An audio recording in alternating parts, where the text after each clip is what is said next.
aton panimalay or sa aton diri nga dapat Lord magtipon ng akong pamilya, dapat ang aton pangamuyo nga ang tanan niya anak sa Dios magatipon. Yes.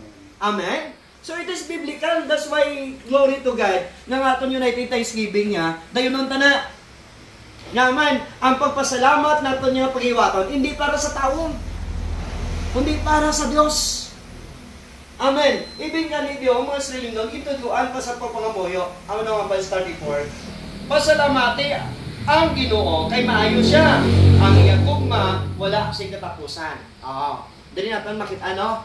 That's why we thank God gidya nga may mga utod po sa Ginoo nga kamo mismo nag-impart sa inyo nga pagpalangga sa tao. Yun ang mo gina-importante mo. Pabayi ang tao kung ano man ang background nga nakita nila sa aton kabuhi. Kung ano man yung ila paglantaw sa aton niya, kung ano man yung paglantaw nila sa aton mga pasang una, kakasta subong amo man yapon ang paglantaw nila sa aton, pabayi sila. Ang importante, i-impart naton niya ang gugma sang Dios niya sa aton. Kaya kung ang atong gugma lang ang saligan naton, may limitasyon na. Pag nahambalan kaya malayan sa tao, untat ng pagpalangga mo siya.